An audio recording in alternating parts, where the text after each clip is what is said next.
నీ ఆయుష్ కాలాన్ని పెంచుకోవాలంటే దేవుడు భయం కలిగి భక్తిగా బ్రతకాలి. ఎంతో మంది మరణం హఠాత్తుకు వస్తుంది. ఎందుకు వస్తుంది? అది దేవుడి చిత్తం కాదు కదా. అనుకోకుండా మనం దేవుడి చిత్తం కాదు కదా. నీ నిర్లక్ష్యం, నీ ఆరోగ్యం పట్ల నిర్లక్ష్యం దేవుడి చిత్తం కాదు కదా. ఒక వ్యక్తి డైలీ తాగుతూ ఉన్నాడు, హఠాత్తుగా మరణించాడు. దేవుడి చిత్తం కాదు అది.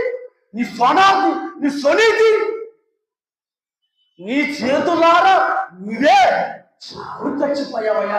దేవుడి చిత్తం కాదు. దేవుడు చంపడు. యావత్ ప్రపంచం ఉంటుంది.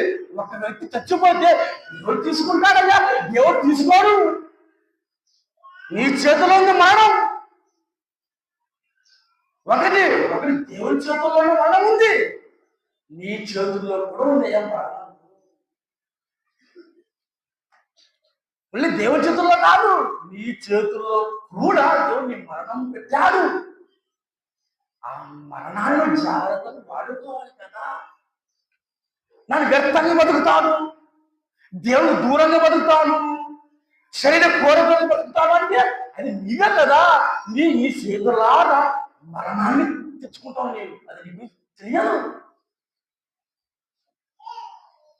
అనుకోకుండా యాక్సిడెంట్ తెచ్చుకున్న దేవుడి చిత్తం కాదు. నీవు డ్రైవింగ్ సిస్టమ్ సరిగ్గా చేయలేకపోయావు. మంచిగా పోవాలి కదా డ్రైవింగ్. తాగి మందు తాగి డ్రైవింగ్ చేస్తే దేవుడి చిత్తం చచ్చిపోతే నీ ప్రవర్తన బాలేదు. మొదట నీ ప్రవర్తన బాలేదు. దేవుణ్ణి అన్నాస్తుగా చూసింది లోకం.